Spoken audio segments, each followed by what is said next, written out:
ប្រវត្តិរបស់ Vanda តារារ៉េបវ័យក្មេងរូបនេះមានឈ្មោះពេញថា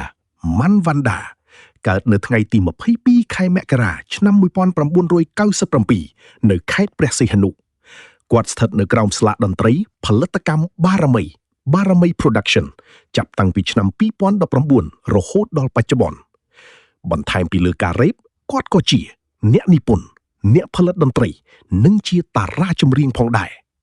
ស្នាដៃលេចធ្លោអាល់ប៊ុមដំបូង Skull the Album ចេញផ្សាយនៅថ្ងៃទី19ខែមិថុនាឆ្នាំ2020នេះជាស្នាដៃដែលលោកបានផលិតអស់រយៈពេល74ឆ្នាំ2016ដល់2020អាល់ប៊ុមនេះមានរហូតដល់ទៅ18បទហើយត្រូវបានពិពណ៌នាថាឆ្លុះបញ្ចាំងពីវត្តជីវិតនៃការកើតចាស់ឈឺស្លាប់អាល់ប៊ុមទី2 Skull 2 Season 1ចេញផ្សាយនៅឆ្នាំ2021-2022 Vanda បានពណ៌នាអាល់ប៊ុមនេះថាជាសាកលវិទ្យាល័យសុខភាពផ្លូវចិត្តដែលលោកបានរៀនពីរបៀបដោះស្រាយជាមួយការឈឺចាប់និងបញ្ហាជីវិតបទចម្រៀងបទដ៏ល្បីល្បាញបំផុតរបស់គាត់គឺ Time to Rise ឆ្នាំ2021ដែលជាបទចម្រៀងខ្មែរដំបូងគេដែលមានអ្នកទស្សនាលើសពី100លានដងនៅលើ YouTube បទល្បីៗផ្សេងទៀតរួមមាន J+O Catch Me If You Can New Cut New Life Run the Town ជាដើមសមិទ្ធផលនិងកិច្ចសហការកិត្តិយស Forbes 30 Under 30 នៅឆ្នាំ2023លោកបានក្លាយជាសិល្បករកម្ពុជាដំបូងគេដែលត្រូវបានជ្រើសរើសក្នុងបញ្ជី30 Under 30 Asia របស់ទស្សនាវដ្តី Forbes ធួប្រគំតន្ត្រីលោកធ្លាប់បានរៀបចំកម្មវិធីសម្ដែងនៅតាមបណ្ដាខេត្តនានានៃប្រទេសកម្ពុជានិងក្រៅប្រទេសដូចជាសិង្ហបុរីជាដើមកិច្ចសហការអន្តរជាតិលោកបានសហការជាមួយតារារ៉េបថៃរឿងភ្នែកនិទាន F Hero ក្នុងបទ Run the Town ឆ្នាំ2022មែនហើយលោកមិន Vanda គឺជាតារារ៉េបកំពូលគេរបស់កម្ពុជាប្រវត្តិគ្រួសារជីវិតដំបូងឪពុកឈ្មោះម៉ាន់ប៊ុនហេងនិងម្ដាយឈ្មោះកាំងកឹមស័កជាអ្នកលក់ដូងកោននៅផ្សារលើក្រុងព្រះសីហនុVanda ជាកូនពៅក្នុងចំណោមបងប្អូន3នាក់មានបងស្រីម្នាក់និងបងប្រុសម្នាក់ឈ្មោះម៉ាន់វ៉ាន់ឌីអំណោយទានក្នុងឆ្នាំ2024ព្រះករុណាព្រះបាទសម្ដេចព្រះបរមនាថនរោត្តមសីហមុនីបានប្រទានគ្រឿងឥស្សរិយយស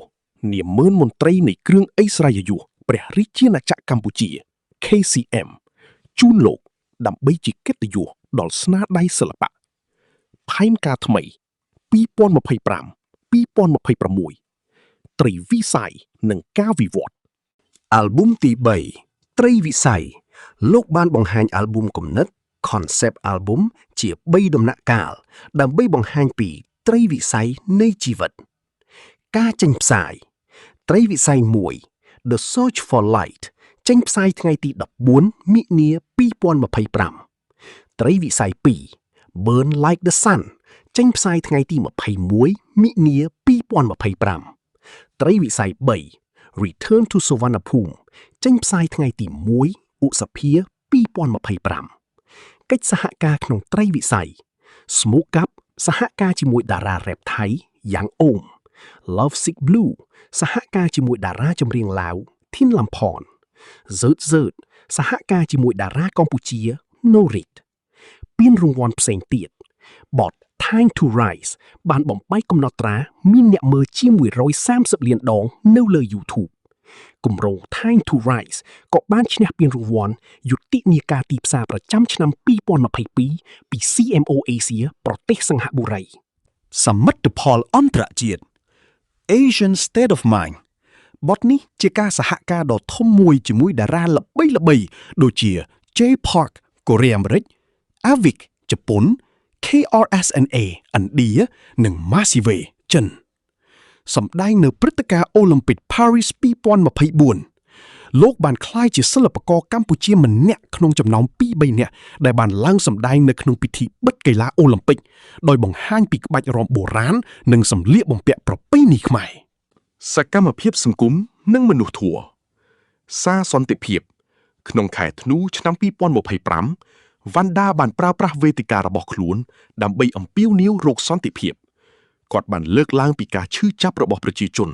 ហើយបញ្ជាក់យ៉ាងមុតមាំថា We seek peace ពិតណាស់មកដល់ត្រង់ចំណុចនេះវ៉ាន់ដាមិនត្រឹមតែជាតារារ៉េបកម្ពុជាទេប៉ុន្តែគាត់កំពុងតែក្លាយជាតួអង្គសំខាន់មួយនៅលើផែនទីតន្ត្រីអាស៊ីជួយយើងស្វែងយល់បន្ថែមអំពីដំណើររបស់គាត់ឲ្យកាន់តែស៊ីជម្រៅឥទ្ធិពលនិងរចនាបថតន្ត្រីការបំផុសគំនិតគាត់តែងតែសម្ដែងការកោតសរសើរចំពោះតារារ៉េបល្បីៗដូចជា Kanye West និង Kid Cudi ដែលបានបង្ហាញគាត់ពីអំណាចនៃការនិទានរឿងផ្ទាល់ខ្លួនក្នុងតន្ត្រីការវិវត្តនៃ Steel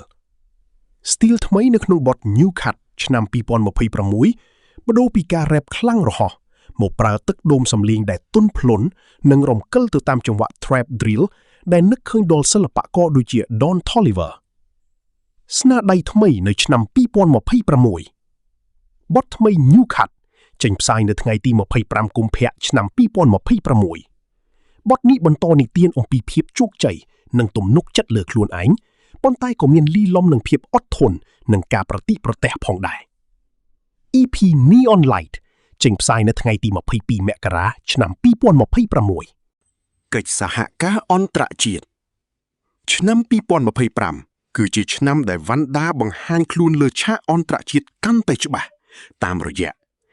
Asian State of Mind ការសហការដ៏ធំមួយជាមួយតារាល្បីៗដូចជា J Park កូរ៉េ Awich ជប៉ុន KRSNA ឥណ្ឌានិង Massive ចិនវីដេអូចម្រៀងនេះទទួលបានទស្សនាជាង1 លានដងក្នុងរយៈពេលត្រឹមតែ24ម៉ោងដំបូង Smoke Up featuring Young Om សហការជាមួយតារារ៉េបថៃ Young Om ដែលជាជំហានថ្មីសម្រាប់ឈុត Hip Hop អាស៊ីអាគ្នេយ៍ព្រឹត្តិការណ៍សំខាន់ៗនិងកិត្តិយស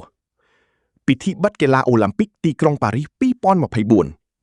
គាត់បានក្លាយជាសិល្បករកម្ពុជាម្នាក់ក្នុងចំណោម 2-3 នាក់ដែលបានឡើងសម្ដែងនៅក្នុងព្រឹត្តិការណ៍កីឡាដ៏ធំបំផុតរបស់ពិភពលោក